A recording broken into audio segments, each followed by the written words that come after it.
Интервью в студии Сергей Михедов. Здравствуйте. Рыболовство в республике – традиционный вид промысла коренного населения. А также рыбная продукция является неотъемлемой частью продуктовой безопасности населения. Сегодня мы поговорим о рыболовстве в Якутии. Гость студии Прокопий Кириллин, руководитель отдела организации и регулирования рыболовства Министерства экологии, природопользования и лесного хозяйства Республики Саха-Якутия. Прокопий Афанасьевич, здравствуйте. Здравствуйте. Вот сколько рыбы добывается у нас в республике? В последние годы рыбы добывается намного больше, чем прошлые года предыдущие. По итогам прошлого года добыто 5600 тонн из распределенных квот в размере 6900 тонн. В основном в этот объем входят объемы промышленного рыболовства. Промышленным рыболовством у нас занимаются порядка 170 юридических лиц и индивидуальных предпринимателей, за которыми уже даже в 9-10 годах закреплены квоты добычи водных биоресурсов и закреплены рыболовные участки на долгосрочный срок, то есть на 20-15 лет. Поэтому, имея стабильные квоту, участки, они занимаются ежегодно промышленным рыболовством на 887 участках рыболовных. Из них половина речные, половина озерные. Ну, это если говорить о промышленном производстве. А как вот ведется учет рыбаков-любителей, да? То есть тоже, наверное, по каким-то квотам? В эту цифру вылова официального объема вылова рыбаков-любителей не входит. То есть они не отчитываются. Ну вот то, что спиннингом, сетями, где разрешено у нас добывать, в этот объем не входит. Ну, считается, что примерно 10 тысяч тонн добывается. Ну, где-то с учетом всех видов рыболовства. Да. Ну, к рыбакам-любителям мы еще вернемся. Да? Вот какие нововведения в законодательстве о рыболовстве появились? Да, действительно, с этого года у нас некоторые изменения в правила рыболовства вступили. Это основной момент, это удлинена разрешенная длина невода для мунха традиционной рыбалки от 100 метров до 150 метров. Поэтому все практически в деревнях, которые невода есть, они входят в эту цифру. Также для промысловиков снижена отчетность ежемесячная с 5 до 2. Поэтому это тоже такое благоприятно будет сказываться на рыбаков. Потом на реке Лена на территории Кобейского района создано 2 рыболовных участка, общедоступных участка, где разрешено рыбачить сетями. Одной сетью до 30 метров длиной гражданин может рыбачить там. Это участок Батамай и Сетте. То есть без получения документов разрешить? Да, там только надо сетные орудия лова поставить на учет в органах рыбоохраны. Протяженность участка 10 километров и 15 километров, соответственно. Ну вот какие передовые рыболовецкие хозяйства вы бы отметили, да, вот и где они добывают рыбу? Да, у нас действительно рыболовство промышленное в основном производится в низовьях рек северных. Это река, Индигирка, Колыма, Яна. И крупные пользователи квот отметил бы, например, рыбколхоз «Арктика», поселок Быковский Булунского района, МУП «Булунское», село Кюсюр Булунского района, это река Лена. Потом на Яне ООО «Усянский» есть. Заготовители крупные ООО «Фактории» компания, СХПК «Усяна». Вот такие есть. На Индигирке отметил бы производственный кооператив «Русское устье». Потом тоже кооператив родовых общин «Аллайха». Тоже имеют большие квоты и довольно успешно занимаются рыбалкой сегодня. А вообще, вернемся к любительскому рыболовству.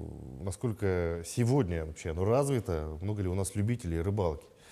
Да, в связи с тем, что правила рыболовства у нас разрешают использование спиннингов, крючковых снастей, удочек и так далее свободно, везде, на любых водоемах. Даже сегодня можно добывать такие виды рыб, как ленок, хариус, таймень, да, Это у нас рыболовный туризм. Из-за этого у нас развит рыболовный туризм в последние годы, в основном в бассейне реки Лена, на Алдане. Существует несколько компаний, которые оказывают такие услуги. Ну, помимо того, добыча, любительская рыбалка осуществляется на особо ценный вид рыбы, это сибирский осетр. Для добычи этого вида у нас создано 22 организованных рыболовных участка, которые закреплены за организаторами любительской рыбалки. Это ФГБУ «Главрыбвод», ООО «А-Групп» и ПК, кооператив «Натор» в Жиганском районе. Ну, все находятся на реке Лена и Алдан, и на Вилюе, где у нас обитает этот вид, особо ценного вида рыбы. Реализация путевок из года в год увеличивается. По итогам прошлого года примерно реализовано более 2000 путевок, именных путевок для населения. Вот, кстати, что необходимо сделать, да, чтобы отправиться на рыбалку на осетра? Необходимо обратиться на организаторам любительской рыбалки. У них есть по улусам, по городам, по магазинам и так далее рыболовным есть точки реализации этих путевок. Путевки в этом году стоят 1200 рублей. На одного осетра? На одного. 3 осетра входят. Три осетра и на одну путевку. другие виды рыб тоже есть. Нет, ценные. И путевка действует в течение 10 дней. И на любую дату, на дату выезда на рыбалку можете оформить, купить путевку и спокойно рыбачить легально, уже имея документы. Спокойно, как говорится, отдыхать на природе. Вот, кстати, что у нас в Якутии, да, делается и планируется сделать, да, для сохранения рыбных запасов? Да, действительно, у нас рыбные запасы по сравнению с центральной частью России у нас довольно стабильное состояние запасов. Но, тем не менее, у нас работают 2 рыбоводных завода. Один рыбоводный завод Чернышевский находится в Мирнинском районе. И один цех, рыбоводный цех, который 4 года назад открыли, это федеральное учреждение «Главрыбвод» в Хангаласском районе у реки Лена. В год примерно выпускается 30 миллионов штук личинок сиговых видов рыб, в основном пелеть, да? Потом и 150 тысяч примерно подрощенной молоди сибирского осетра. Небольшой объем чера выпускается, ряпушки и щуки. А вот как вообще отслеживается эффективность зарыбления? Эффективность зарыбления вообще оценивается государственным мониторингом, который у нас занимается Федеральный институт рыбного хозяйства, якутский филиал. И исходя из того, что у нас промышленные объемы выделяются, соответственно, запас находится в удовлетворительном состоянии. Расцениваться так. А конкретно мониторинг за выпуском водных биоресурсов там невозможно вести. Выпускаешь водные биоресурсы и все. А в целом оценка производится в целом по водным биоресурсам по итогам этого мониторинга, ежегодно, который ведется. Пока запасы есть, сибирский осетр у нас в этом году 26 тонн выделено для осуществления промышленного рыболовства и для организаторов любительской рыбалки, которые будут продавать эти путевки населению. Задача в этом году создать еще участки осетровые, чтобы население добывало этот вид рыбы легально, имея документы, поэтому упор будет делаться на это. То есть На создание условий. На создание условий, да. То есть рыба есть, остается ее выловить, да, как говорится. Да, и выловить по документам. И выловить по документам, да, имея все разрешительные документы. Вот, да, мы поговорим о продаже рыбы. Вообще, как у нас отслеживается, да, качество продаваемой рыбы? Вообще, отслеживается ли? Или у нас рыба, она, насколько мне известно, продается в свободном доступе?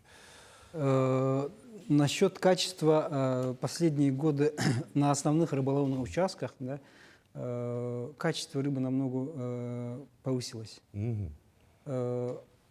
Из-за того, что рыболовецкие хозяйства установили морозильные мощности, морозильные камеры, холодильные камеры, и практически отошли от старого метода от хранения на ледниках. Если даже в ледниках хранят, то там оборудованы холодильными установками эти ледники. Поэтому упор делается на качество в первую очередь. Соответственно, качество приводит к увеличению закупочной цены, ну, вообще рентабельности бизнеса. Поэтому рыба, она, конечно, со всеми документами добывается. Это, в первую очередь, это разрешение от органов Росрыболовства. Территориальное управление у нас Росрыболовства выдает разрешение. Потом оформляется Меркурий, по системе Меркурий. Это ветеринарно-сопроводительный документ. И только после этого рыба попадает на прилавки и продается конечному потребителю. Ну, поговорим, конечно же, о ценообразовании. Да? Мы знаем и видим, цены на рыбу у нас достаточно высокие. Вот откуда формируется эта цена? Почему у нас рыба стоит так дорого? Несмотря на то, что она местная и добывается у нас здесь же, в Якутии. Ну да, действительно, вот у нас особенность такая, что, допустим, в Приморье, да, в рыбных краях, рыболовные участки от берега находятся в 50 километрах, 100 километрах. Отходит корабль, добывает сотнями даже тысяч тонн, и при этом себестоимость 1 килограмма рыбы намного меньше, 2-3 раза меньше, чем у нас.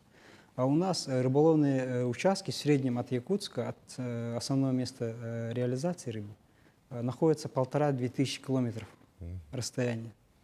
Вот на эти расстояния надо перевозку делать, логистику делать. Это все налагается на стоимость килограмма рыбы. Потом еще добыча там, ну, сами знаете, на севере как с техникой, с ГСМ, да, Ну, стоимость ГСМ, горюче-смазочных какие-то материалов. расходы, если Да. конечно. И цены в магазинах соответствующие. Поэтому с учетом этих всех факторов появляется здесь цена такая, вот, которую мы сегодня видим, к сожалению. Да? А вообще на уровне правительства обсуждалось, может быть, снижение цен, может быть, внедрение каких-то льгот или квот, я не знаю, для каких-нибудь категорий населения, незащищенных слоев населения. Да, в рамках госпрограммы Минсельхоза Республики вот такие меры есть, и они довольно-таки ощутимый эффект дают по определенным видам рыбы. Но все же, в основном для якутян рыба будет оставаться достаточно дорогостоящим удовольствием, да, насколько мы понимаем. И в ближайшие годы, ну, эта тенденция меняться будет вряд ли, учитывая те расстояния, те факторы, которые вы назвали. Прокопий Иванович, большое спасибо, что нашли время, пришли к нам, ответили на наши вопросы. Желаем дальнейшей успешной работы на благо нашей республики. Спасибо. А я напомню, вы смотрели актуальное интервью. Оставайтесь на нашем канале.